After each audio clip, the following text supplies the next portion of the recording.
Graças a Deus, mais um encontro.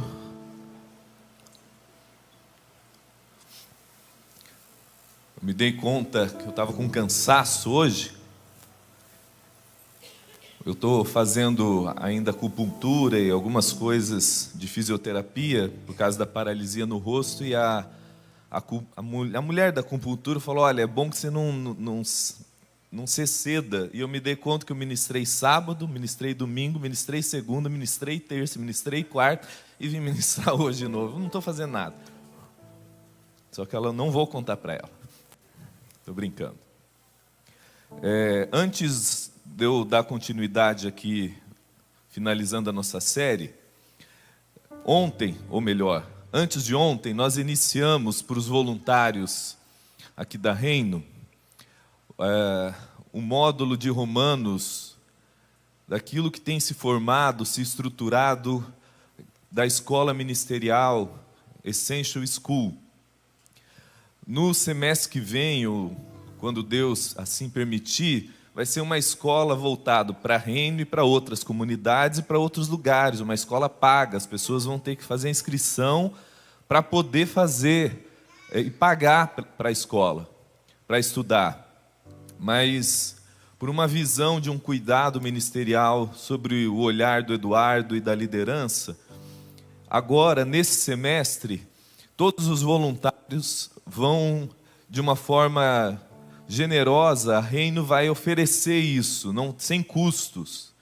Você não vai pagar uma mensalidade, nós já começamos. Essa semana foram as 4 primeiras ministrações, terça e quarta. Serão 5 meses fazendo um mergulho na carta de Paulo aos Romanos, para você ter a sua vida exposta e transformada pelo poder do Evangelho.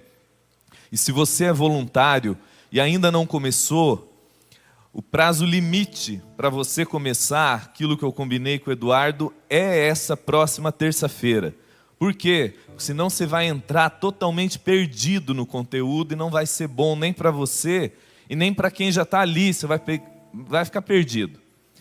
Então, eu quero te encorajar, você que é voluntário e ainda não começou, a procurar alguém que começou e pergunte para ele como está sendo.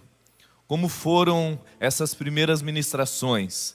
E depois, se você sentir, conseguir se organizar, comece. Terça-feira que vem, às 20 horas, eu estarei aqui aguardando você.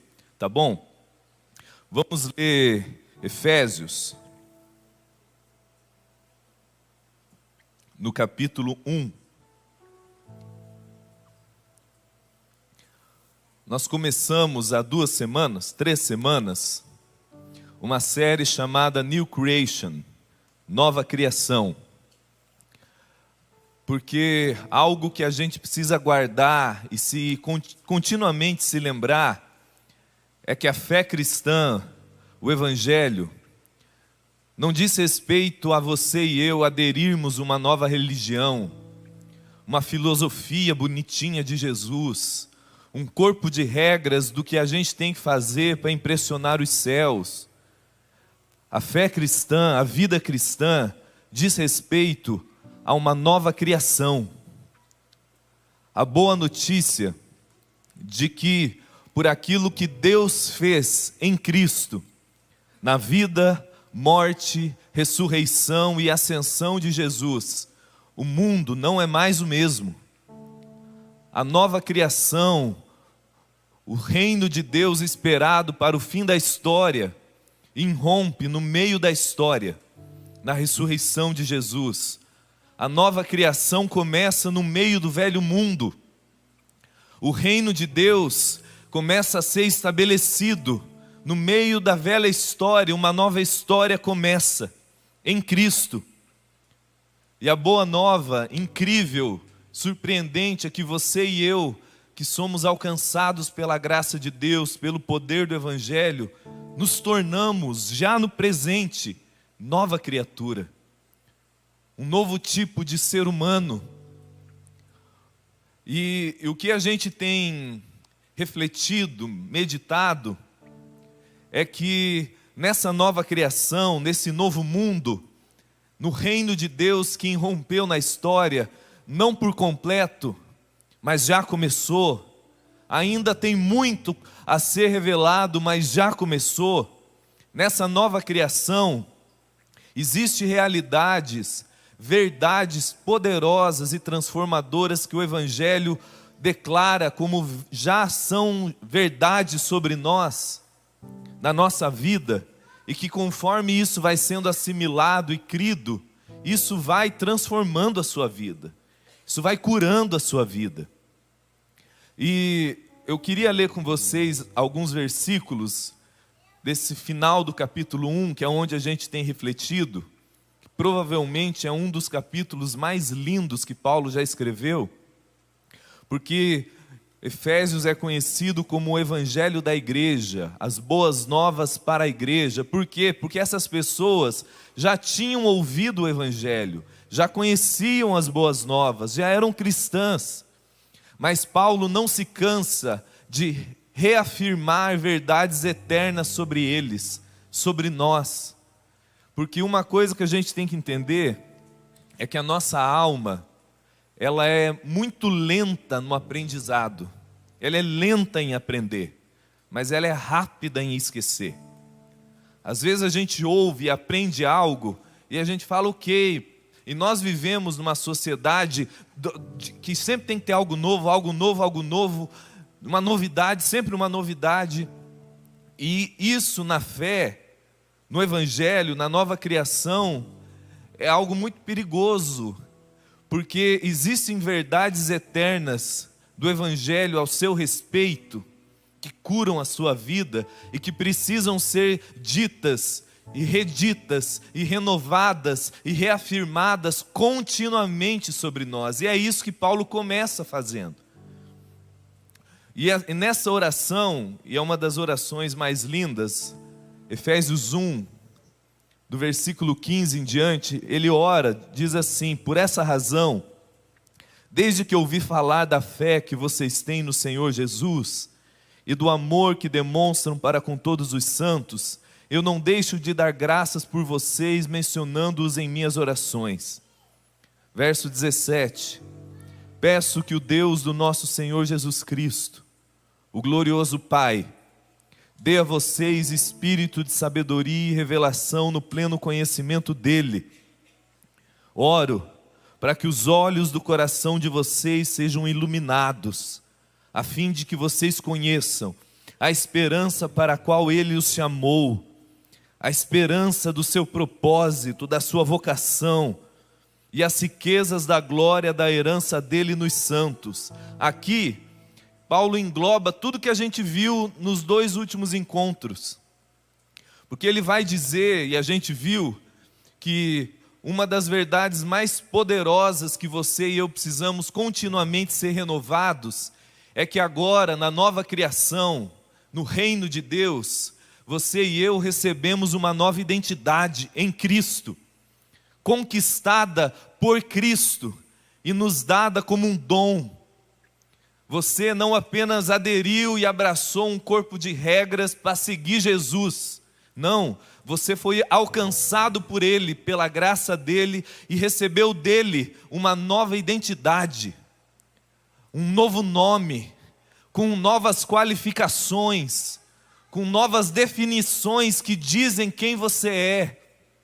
A gente viu isso longamente, e eu te encorajo a ver e rever lá no YouTube.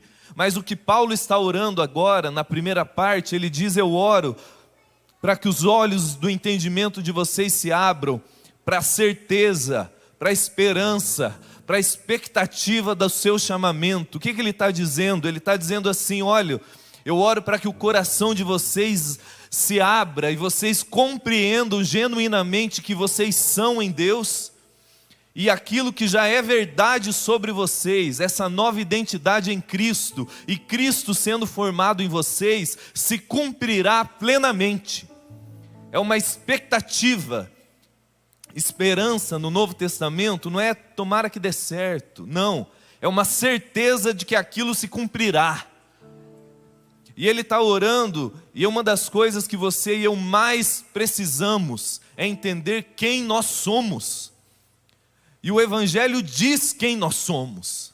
Ele afirma quem pela graça em Cristo já somos. Filhos de Deus, regenerados, vivificados, perdoados, transformados com uma nova definição de quem nós somos. E ele fala, olha, e essa nova identidade em glória que você ainda não vê por completo revelada, e Cristo ser formado em você, que é a sua grande vocação, é o seu grande propósito. Ele ora que os nossos olhos se abram para a certeza de que isso vai se cumprir em absoluto.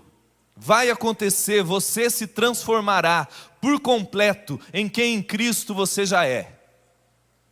Mas ele ora uma segunda realidade, que é tão importante quanto nós sabermos quem nós somos, porque isso vai curando a sua vida. Quando você entende que o que define o seu ser não são seus pais, seus traumas, o mercado, mas o que Deus diz ao seu respeito em Cristo. Mas ele ora para que nós tenhamos essa mesma compreensão, os olhos se abram para as riquezas da glória da nossa herança nos santos, que é o que a gente viu semana passada, que tão importante quanto saber quem nós somos, é entender para onde a gente está indo. Qual é o nosso destino? E Paulo está orando agora para que a gente tenha cada dia mais, o nosso olhar se abra e a gente compreenda que o destino da criação, do cosmos, de todo o universo, por causa do que aconteceu na cruz e na ressurreição, é que nós lemos Efésios 1, 9 e 10, todo o cosmos será curado e convergirá em Cristo. Tudo, céus e terra se transformarão uma coisa só. Esse é o nosso destino, vivenciar a experiência de um mundo totalmente curado, justo, onde tudo será inundado pela glória de Deus. Cristo será pleno e tudo se reunirá e se convergirá nele. E é isso que a criação anseia por esse dia. E não apenas o mundo será totalmente curado, mas nós que estamos em Cristo temos a certeza, a segurança, e é por isso que Paulo ora, ele fala que vocês se abram os olhos do nosso entendimento para essa riqueza da glória da nossa herança nos santos. É uma certeza absoluta que nós já fazemos parte desse novo mundo e que quando tudo isso for curado, transformado e glorificado, nós também seremos e faremos parte desse novo mundo. Então o Evangelho, e Paulo reforça isso nessa oração, porque isso vai determinar profundamente a qualidade da sua vida, saber quem você é, qual é a sua identidade, e qual é o seu destino. Você tem uma consciência de destino, uma segurança absoluta de que a sua vida está indo em direção a um mundo glorificado, ao reino de Deus totalmente estabelecido, a uma nova criação que será absoluta. Mas aí, meus irmãos, a gente começa, se a gente for honesto, a entrar num leve conflito, fala, cara, como que eu tenho certeza que eu vou chegar nisso tudo? Como que eu tenho segurança de que não apenas eu serei totalmente cristificado, a minha identidade em Cristo, verdadeira, genuína e gloriosa, vai totalmente ser revelada, e eu farei parte desse novo mundo, quando eu ainda olho e vejo dor, e vejo caos, vejo conflitos, e não apenas isso, mas eu olho para dentro de mim, e vejo caos, e vejo dor, e vejo conflito. Aí você pode pensar e às vezes falar, bom, isso é para aquelas pessoas que estão o dia inteiro orando, lendo, mas Malemar, eu leio o Salmo 23. Isso é o pessoal que prega, que canta, que jejua, mas eu passo o dia inteiro gritando no trabalho com o filho, não é para mim isso. E isso pode ir gerando em você, quando você vai lidando com os desafios da vida, com os conflitos da existência, com seus conflitos internos, você fala, cara, será? Será que quem eu sou realmente vai ser revelado? Será que eu vou dar conta de chegar lá no final? Será que eu finalmente, esse novo mundo vai irromper por completo na história e eu farei parte desse novo mundo? Como eu tenho segurança disso?